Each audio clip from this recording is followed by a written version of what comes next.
Lucille Ball. Co-starring Gail Gordon.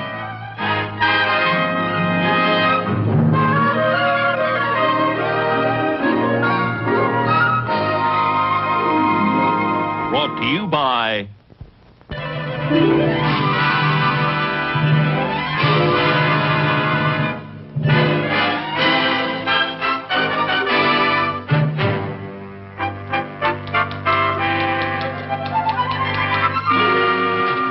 Carmichael? Yes, sir?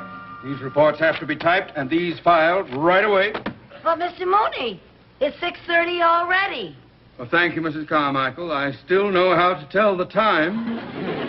But all this work will take me at least 2 hours. Will I get paid time and a half for overtime? No, you won't get paid anything. But that's not fair. I'll be working later than anybody else. You got here later than anybody else.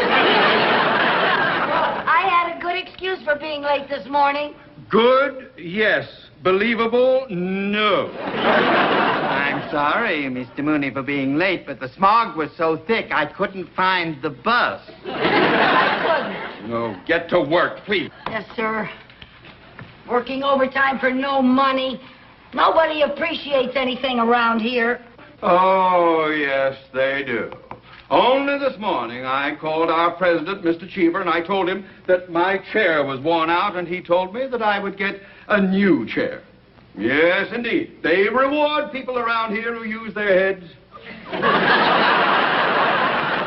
how come your chair wore out in the seat?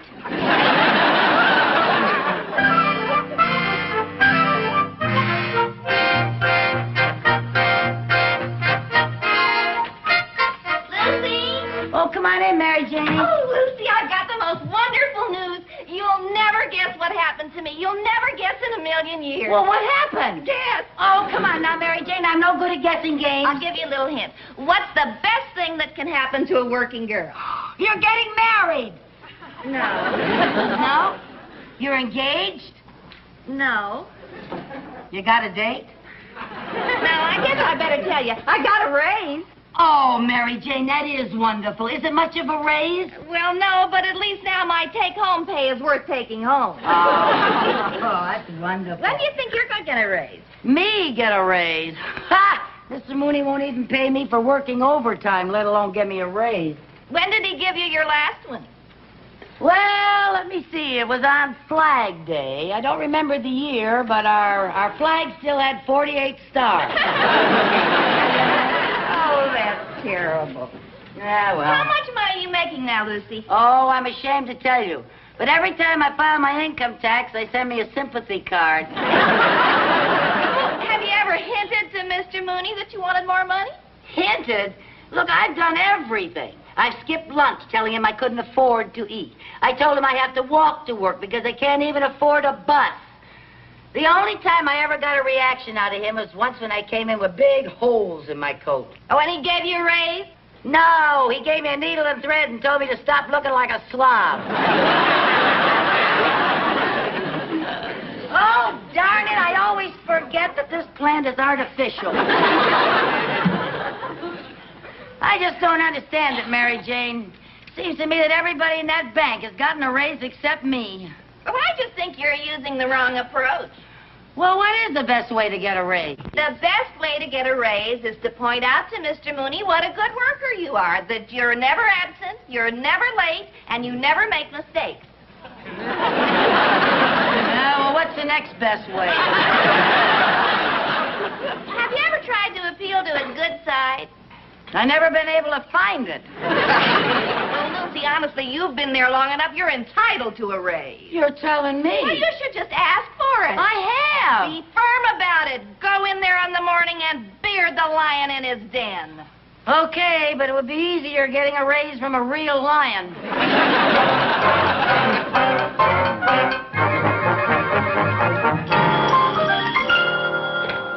Mooney speaking. Oh, hello, Mr. Cheever. Yes, sir, the new chair arrived, sir. It's a beauty. I've just been admiring it, sir. Thank you very much, Mr. Cheever. Thank you. Whee!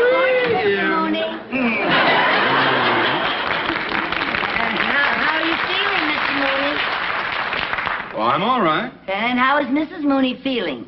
She's all right. And how was your... No, you cannot have a raise. How did you know I was going to ask for a raise? Mrs. Carmichael, when you come in here on time and inquire about my health and my wife's health, you obviously aren't aiming for a cut in your salary. Now, please get to work. Mr. Mooney, I've been working here a long time now, and it seems as though everybody in this bank has gotten a raise except me. True. Well, Mr. Mooney, I realize I haven't been a very efficient secretary. True. And I am almost always late. True. And I do take a little too long on my coffee breaks. True. And I'm not a very good typist. True. But, Mr. Mooney, you're not going to give me a raise, are you? True. Why won't you? Because, as you just said, you're not efficient, you're always late, you take too long for your coffee breaks, and you are not a good typist. Yeah, but you can't think of one single reason on your own. Mrs. Carmichael, we have a very busy day ahead of us. Please get to work.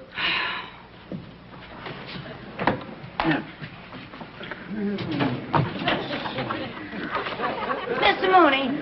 What now? I think you are taking a very unappreciative attitude after all I've done for this bank. Just what have you done for this bank?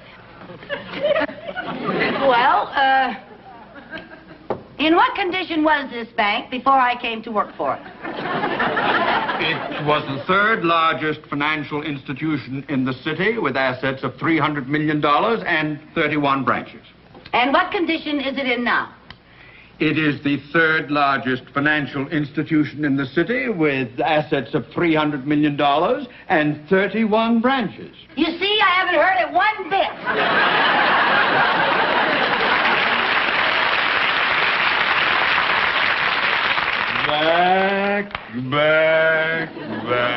I still think you ought to give me a raise. Nobody gives a raise. You have to earn it. Well, how?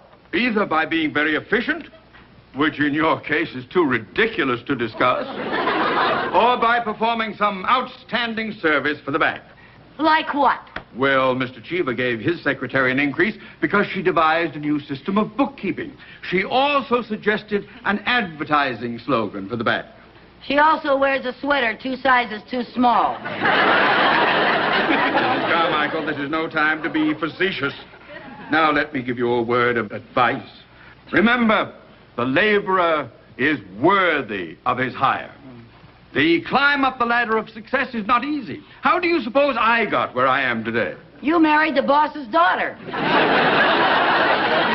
I did not. She was his niece. I work very hard to maintain my position here. I work extra hours. For example, today I am having lunch in my office, so I can be here for an appointment with an important client. To get ahead, you have to work. Now, you think about that, Mrs. Carmichael. Mr. Mooney. What? I'm going to take 10 more minutes on my coffee break and just think about that. You are impossible!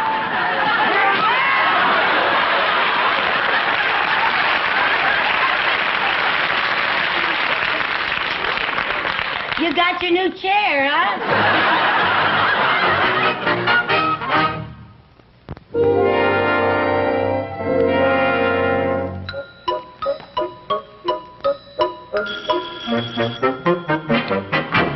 Mooney speaking. Oh, yes, Mr. Cheever.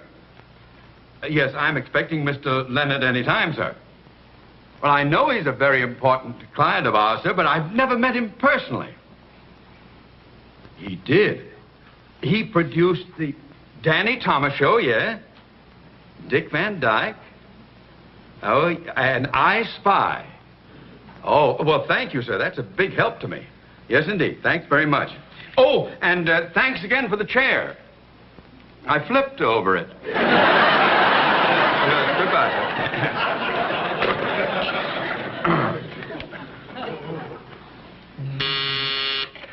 Yes? Mr. Sheldon Leonard is here to see you, sir. I'm expecting him. Send him in, please.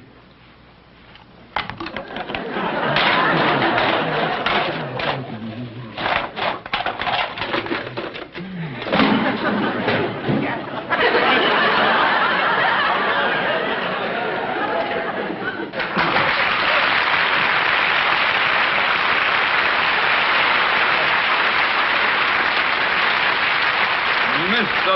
Leonard. My, it's so nice to see you, sir. Thank you. Have I interrupted your lunch? No. I had lunch hours ago, sir. Here. Oh, Mr. Leonard, won't you sit down, sir? There you are. Thank you. Make yourself comfortable. You know, Mr. Leonard, although we've never met, I feel that I've known you for years. I used to go to all those gangster movies you were in. I'm quite a fan of yours. Yes, I made a lot of those gangster movies. Yes. In fact, I still get bumped off 3 times a night on the Late Late Show.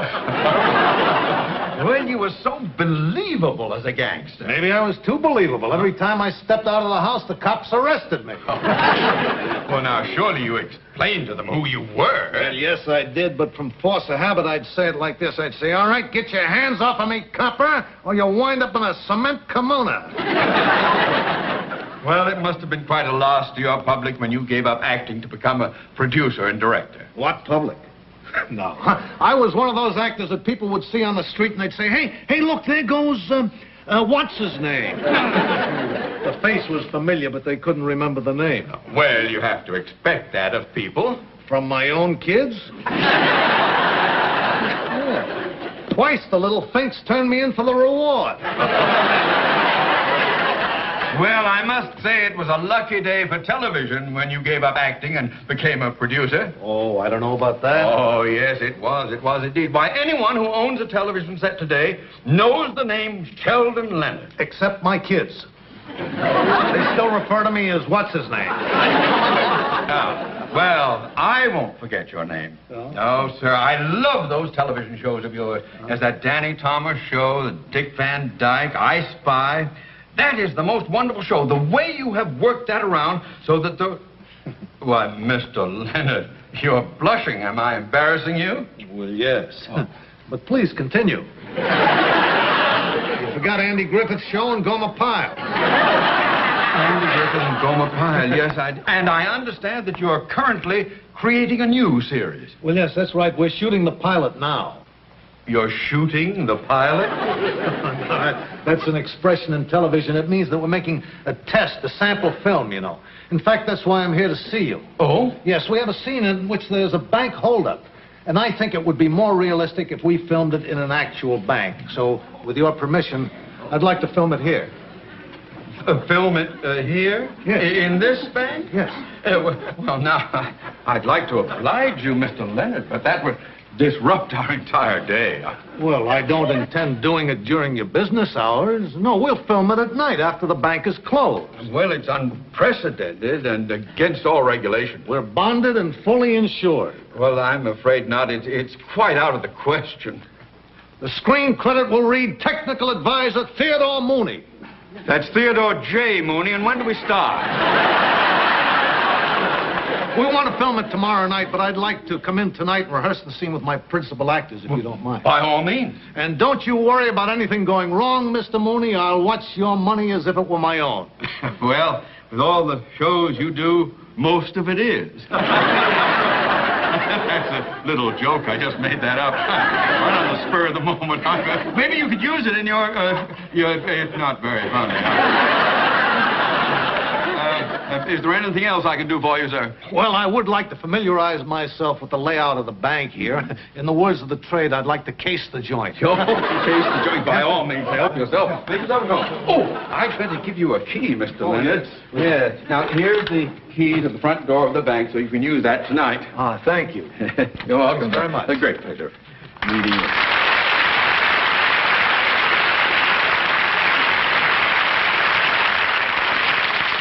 Technical Advisor, Theodore J. Mooney. Ah!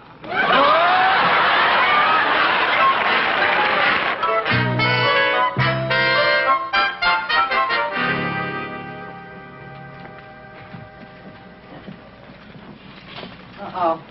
The bank's kind of busy. Give me your check, Mary Jane. I'll have it cash for you so you won't have to wait in line. Okay, thanks. Would you like the bills in any particular denomination? Well, I'd like it in tens, but it's only for $5. This'll only take a minute. Maggie, when you get a chance. What's the matter? Shh. What's the matter? Shh. The bank is going to be held up. Hold up. How do you know? That man behind us is a gangster. A gangster? Yeah, look. No, don't look. I don't want him to get suspicious. Now you can look. Don't look so long. Lucy, how do you know he's a gangster? Shh, because I recognize his face. Just look at him. Don't look. Well, are you sure he's a gangster? Of course I'm sure. But he's probably one of the 10 most wanted crooks in the whole country. Doesn't he look like a crook to you? Don't look. You know something? I think I saw his picture in the post office. Boy, he's got a criminal face if I ever saw one. With those beady eyes, that thin, cruel lips, and that low-slung forehead. And look at that receding chin. He hasn't got a receding chin. Shh. He probably had a chin job. We better call the police. Hey, we can't call the police. He hasn't done anything yet. I'm going over and see if I can hear what he's saying.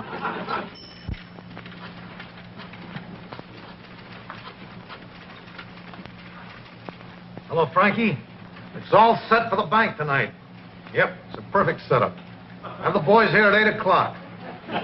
No, we can't wait. We have to shoot the pilot.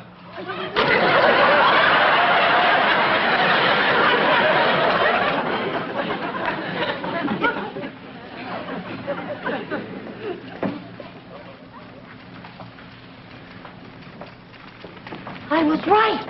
He is going to rob the bank. Right. Not only that, he's going to make his escape in a stolen airplane. How do you know? He just said he was going to shoot the pilot. Let's call the police. No, now, wait a minute. We don't have any evidence. Well, you said he was going to rob the bank tonight. Yeah. And I'm going to be right here when he does. Lucy, you're crazy. No, I'm not. The minute he starts robbing this bank, I'm going to catch him red-handed. You better tell Mr. Mooney. I will not. There's probably a reward out for that crook. Mr. Mooney's the type who would keep it. Besides, this is my chance to do something for the bank so I can earn my raise. There's got to be an easier way to get a raise. Well, there is, but I'm not the type to wear a sweater 2 sizes too small. Now, listen. This is what we're going to do. We? Yes, we. Now, listen.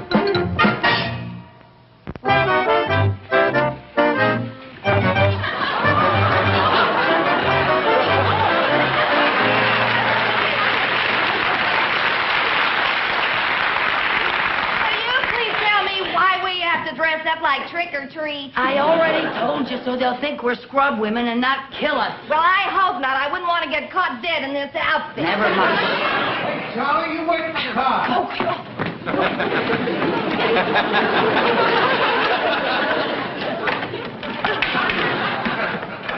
Okay, fellas, come on. The nerve of him coming right through the front door. Oh, really, stop it. Shh, don't talk. Listen. Don't talk. Well, you're talking. Let's not talk about not talking. Shh. This is really a setup. It's a perfect setup. Yeah. There's a good place for us to line up people up when we start shooting. Right there. Now remember, this whole thing is going to go like clockwork or we blow the whole bit. Now, Louie, you go back to the cashier's cage and scoop up all the money, right? Go. You get ready to unpack the nitro so you can blow the vault. All right? You stay at the door. Keep an eye on the...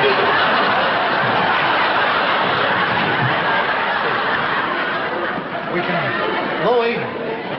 Hey, Louie. Now, where did he get to? What's the matter, boss? Louie disappeared. Go get him, will you? You bet. Now, I want you to remember that you got to keep an eye on this door all the time.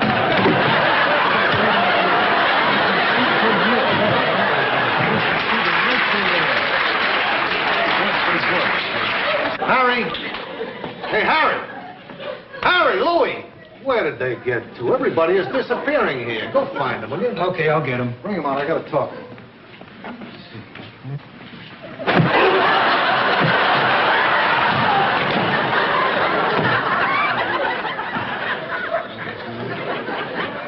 Hey, boys. Louie. Harry, Pete, somebody. Where did everybody get to?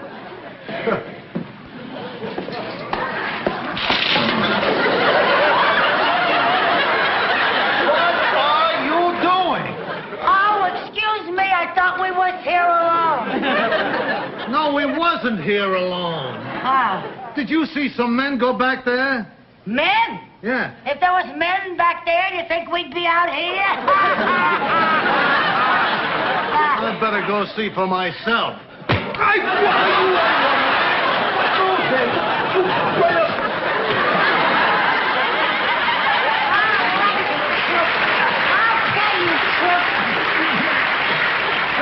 Hold him now. I got him. Now, don't you move or we'll let you have it. What are you talking You're about? gonna rob this bank, you dirty crook! I am not robbing anything. I'm going to shoot a pilot. That's murder. That's even worse than robbery. Look, ladies, let me explain. This is a mistake. I'm not a crook. Never mind. I know a crook when I see one, and I've seen your face 1,000 times. Yeah, of course you have. I'm what's his name? Got me so confused now, even I can't remember. Somebody's coming. Oh, maybe another member of his gang. Yeah, hold him there now. Now, look, lady. Quiet.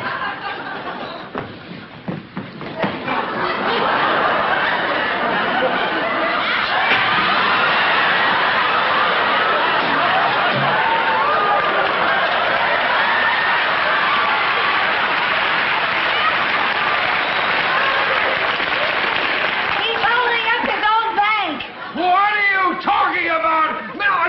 What's going on here? Mr. Mooney, he was robbing your bank! Oh, he's not doing anything of He's the a kind. big crook, boy. Get your hands We've up. got him. Come on, get your hands off here. You don't know what you're talking about. Oh, I don't know what you're talking He's about. got a whole bunch of men here. He was robbing the bank. Oh, You're making a big mistake. You're making a mistake. Oh, You mean he's not here to rob the of bank? course not. I'm terribly sorry. Now, what happened? I don't know. All the years I've been in the business, I never had to fight any gangsters as tough as these two broads. Well, who are you? What are you doing here? I'm rehearsing a new television series here. A television series? Yes, he's the well-known actor-producer. Actor! Oh, of course. Oh, I should have recognized you. Why, well, whatchamacallhim? Better than what's his name? He's Sheldon Leonard. Hey, Sheldon Leonard! Oh, Mr. Leonard. Oh, I feel so embarrassed. I'm terribly sorry. Come on, Mary Jane, let's get out of here. I'm sorry. Just a moment, you two. Just a moment. I want to know what's going on around here. Well, Yeah, so do I. yeah, well, I'm Mr. Mooney's secretary, and I thought you were robbing the bank, and Mr. Mooney said I could earn a raise if I did something extra and special, and when I heard that you were going to shoot a pilot, well, I thought you were crooks, and that if I caught you, I'd get a raise, and the Department of Income Tax could stop sending me sympathy cards. What's he saying? I wouldn't know. I speak 7 languages, but not hers. I'm terribly sorry. Come on, Mary Jane. No, wait a minute. Come back here. Come here. What? You ever done any acting? Acting? Yeah. No, sir. Well, I suddenly got this idea for a new television series. You see, it would be about this kooky red-headed girl, you see, and she works in a bank, and she gets into all sorts of impossible situations, and forget it, nobody would ever believe it.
Co-starring Gail Gordon.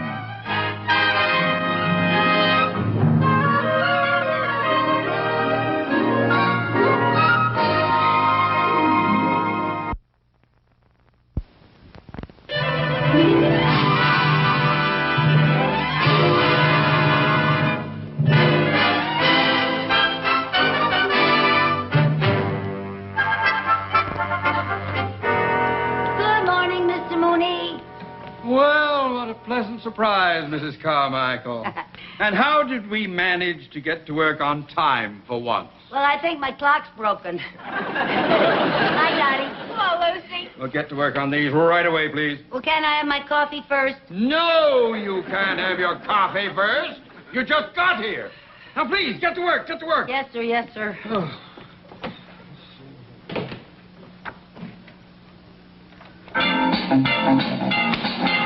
Mrs. Carmichael, turn that radio on! What is that thing doing here? Well, you see, Mr. Mooney, when I was in high school, I always played the radio while I did my homework, and now that it's hard for me to concentrate with so much quiet going on.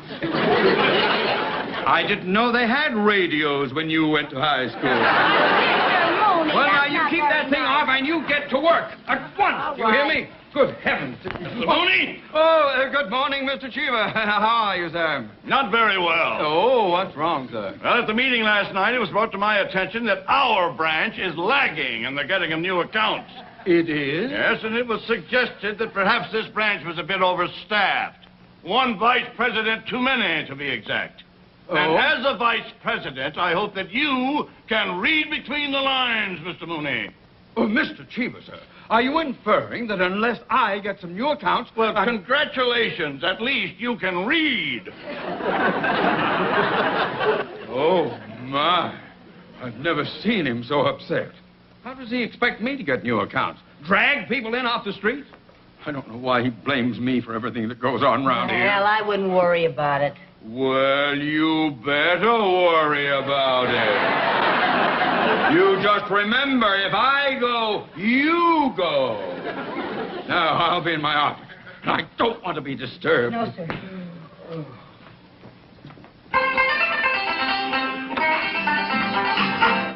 And that, folks, was the latest hit from the nation's #1 country singer, Homer Higgins. And here's a little news for you Homer Higgins fans. Homer is about to become a California citizen. He arrives in town this morning and will check into the penthouse suite of the luxurious Palm Garden Hotel. Now, that's eating pretty high in the hog for a country boy. And he should be eating high in the hog because the music industry has estimated that Homer's income this year will exceed $5 million. Wow. And now, folks, we... Right. Dottie, I'm going out. I'll be back as soon as I can. But what about this work? If Mr. Mooney comes back and you're not here, won't he be angry? No, not when he hears about the big new account I got lined up for him.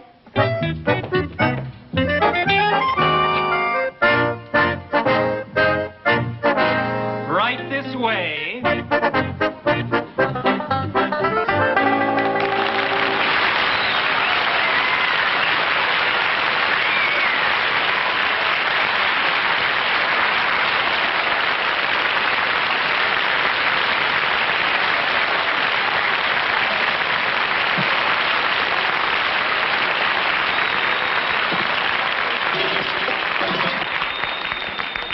Well, if this don't beat all. I hope you will find this suite satisfactory. Ain't this pretty, Effie? Well, it looks like an awful big place to keep clean. Why didn't we take that little room we was just in? That was the elevator. This penthouse apartment gives you a magnificent view overlooking Los Angeles. Have mercy on us all. On a clear day, you can see Catalina. Well, from what I hear, that's a mighty rare sight. Catalina? No, a clear day in Los Angeles.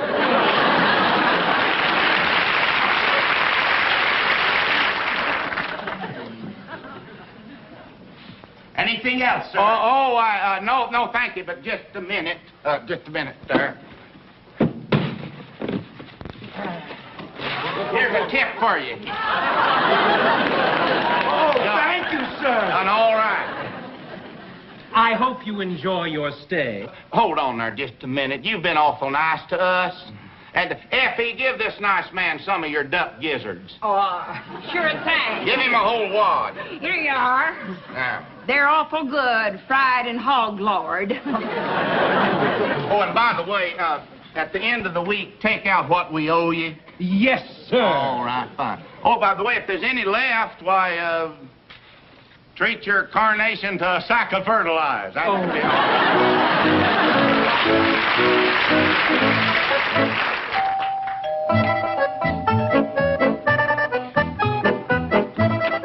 Howdy do, man. Hello, Mr. Higgins. I heard on the radio that you were moving here today, and I thought I'd stop by and welcome you. And Well, ain't that nice, Effie? Oh, it sure is. Come in and make yourself to home. Yes, come Thank on you. in. I want you to meet my kinfolks. Get up, cut this come. This is my wife, Effie, hello. Howdy. and that's her brother, Effie. Iffy? Yes, and he was born ahead of her, and his folks call him Iffy because if he was a girl, they was going to name him Effie.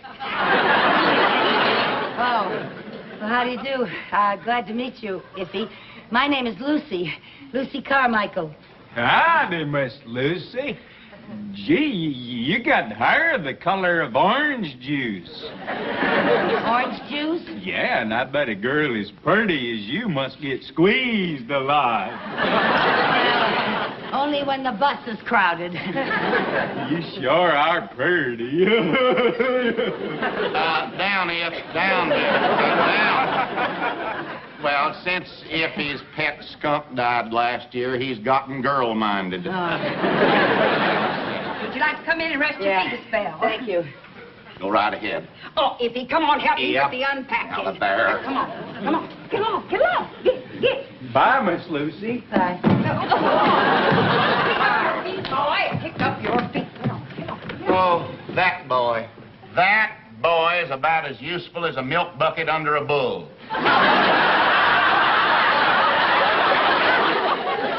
Would you like some of Effie's sassafras tea? Well, thank you, but before I accept your hospitality, Mr. Higgins, I think I should explain that my visit is not entirely social. It is not? No, not exactly. You see, well, the truth is, what I'm trying to say is, if, well... Why don't you stop spitting on the handle and get to hoeing? How's that? Say what you come to say, ma'am. Oh, well, you see, I really came here to talk business. I work for a bank, Mr. Higgins, and, well, I came to see if we could handle your account. Well, frankly, ma'am, I don't cotton much to banks. Oh. Well, Mr. Higgins, banks are very necessary, especially to a man with your income. You know, a bank offers advice on financial investments, and, well, I just think a person should put his money into something. Oh, I do, ma'am. I do. In boxes. You mean all these boxes are full of money? Yes, ma'am. Oh. Yeah, you know, I keep them in boxes. Oh, for heaven's sake, you mean you carry your money around with you all the time? Well, not all of it, ma'am. I had to leave a whole mess of it at home. We run out of boxes. Well, Mr. Higgins, my, you certainly make a lot of money with your singing and your records. And you know, I also write all my own songs. You do? Yes, ma'am. You want to see me make up a folk song about you right now, just like that? Well, I sure would. All righty, bye. I didn't know you composed your own songs. Yeah. Fell in love with a pink-haired gal. Fell in love with a pink-haired gal. Fell in love with a pink-haired gal. She fell in love with me.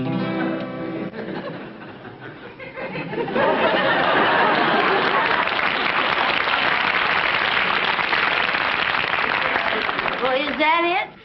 Yep. Oh, that's very clever. Well, that last line didn't come too easy. Oh, that was very good, that last line. Well, you were the inspiration. Oh, really? That's right, and if that's ever a hit, I owe you a favor. Oh, well, the biggest favor you could do for me, Mr. Higgins, is let me introduce you to my boss, Mr. Mooney. He's the banker I work for. No offense to you, ma'am, but I feel like a worm in hot ashes around them big city bankers. Well, Mr. Mooney's not a big city-type banker. He comes from real down-to-earth country folk. He does? Yeah, he grew up on a farm, and all his kin were farmers, and all his kin's kin. Sounds like my kind of folk. Oh, I just know that Mr. Mooney is the type of banker that you'd cotton to. Well, I tell you what you do. You bring this Mr. Mooney over here so that we can at least have a howdy and a handshake. Oh, wonderful. Thank you, Mr. Higgins. All right. Oh, I'll bring him over right away. All right. And I just know that you and Mr. Mooney are going to hit it off like two pigs in a poke. All right. Bye. Bye-bye.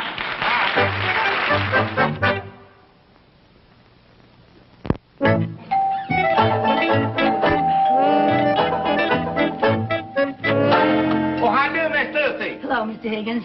I'd like you to meet my boss, Mr. Mooney.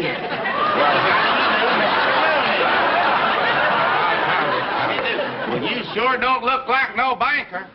I don't feel like one either. My cracky. Oh, come on in and meet my kinfolk. Come right on. Come right on. This is my wife, Effie.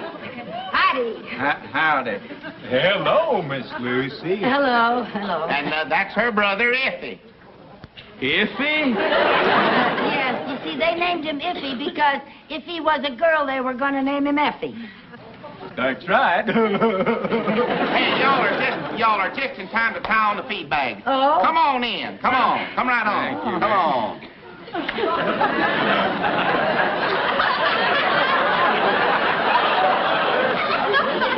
He carries it around with him all the time. Y'all hungry? Yeah. Something smells mighty inviting, Mrs. Higgins. Oh, just call me Effie. And I'm Homer. And I'm Theodore J. The J stands for Joshua.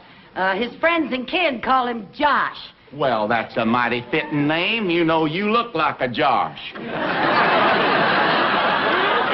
Yeah. Effie, how's the victuals coming? Oh, done to a turn. Oh, fine. Sit down, Miss Lucy, and you too, Josh. Sit right down. Say, you folks sure got this place looking mighty comfortable. Well, Speaking of comfort, do you mind if I take my shoes off? not at all. Oh, thank you. I never could get used to these darn things. Well, and if you have anything to loosen, ma'am, just let her pop.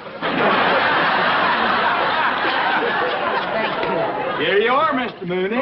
Thank you. And here you are, Miss Lucy. Oh, now, thank this you. here is Effie's favorite recipe. Thank you.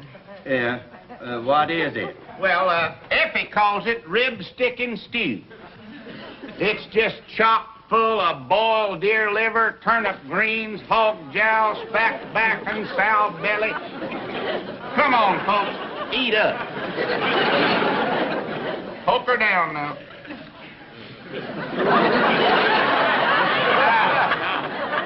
Oh, you know, man sure is lucky to have a woman that's got a gift for cooking. Your wife cook anything tastes like this? Everything my wife cooks.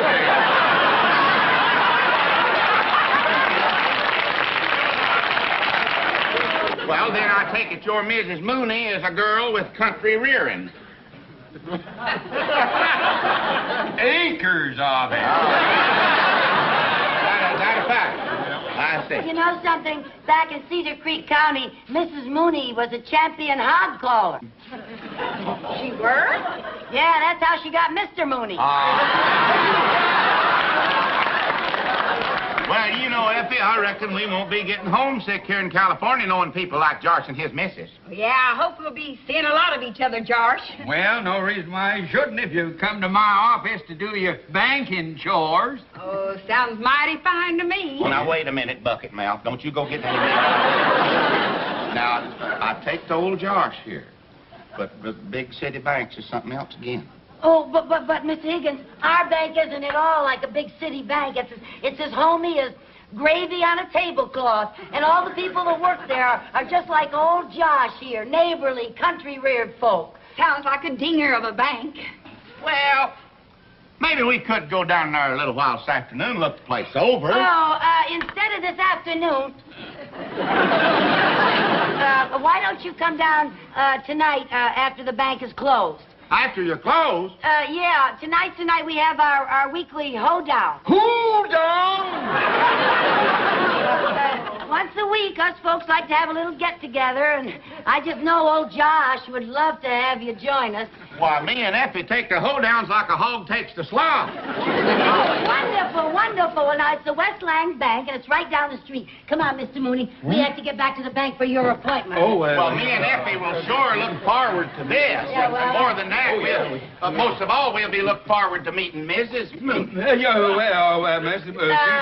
Mooney will be looking forward to meeting you, too. You be sure and show up now. Oh, don't you worry, ma'am. We'll be there fit as a tiddly and ready to wink. All right, bye, y'all.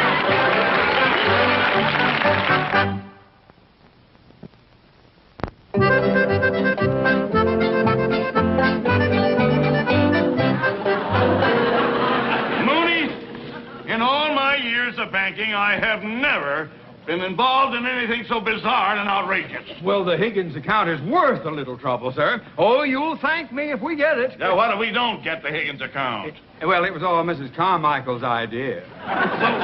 Where is Mrs. Mooney? Here I am.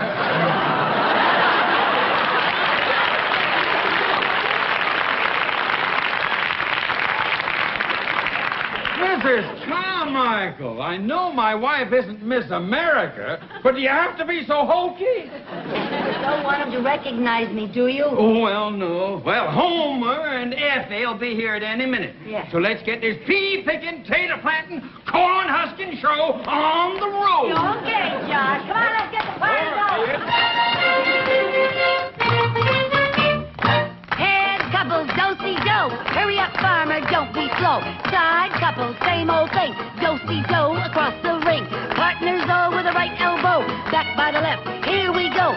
Go right into a right and left grand. Try not to blush when you hold her hand. Tito style, take old Sue. Promenade the gal with a run-down shoe. Get back home, swing and whirl. Round and round with a pretty little girl. Just to the center, left-hand star. Turn your girl not too far. Just back out, you're doing swell. Into the center with a great big yell.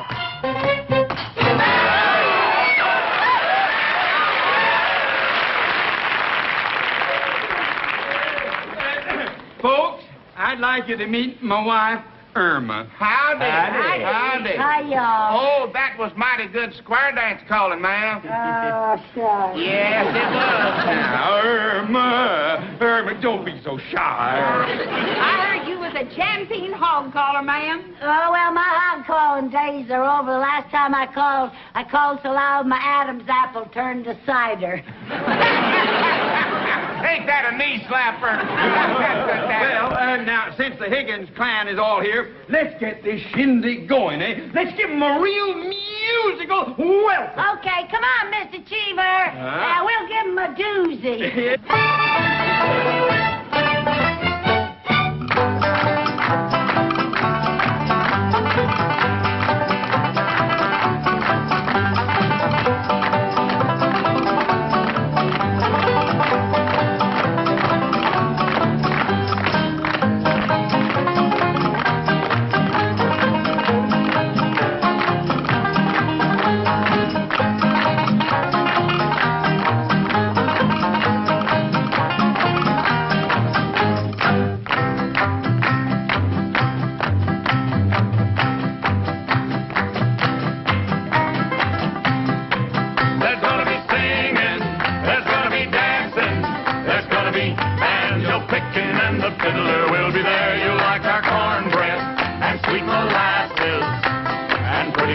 with ribbons in their hair. Gather round me, folks, I've got some things I'd like to say about the shindig that's a-comin', and it's only a week away. And everybody's gonna have a good time, if my prediction is right, at the Ladies Auxiliary Barn Dance Saturday night. There's gonna be singing, there's gonna be dancing, there's gonna be banjo picking, and the fiddler will be there. You'll like our cornbread and sweet molasses, and pretty gals with ribbons in their hair. The gals will dress in calico with their fancy lace and buttons and bows, so all you fellas get dressed up in your Sunday go-to-meeting clothes. Mr. Cricket, keep on a chirping, Mr. Moon, keep shining bright, at the Ladies Auxiliary Barn Dance Saturday night. There's gonna be singing, there's gonna be be dancing. There's gonna be banjo picking and the fiddler will be there. You'll like our cornbread and sweet molasses and pretty gals with ribbons in their hair. One more time. There's gonna be singing. There's gonna be dancing. There's gonna be banjo picking and the fiddler will be there.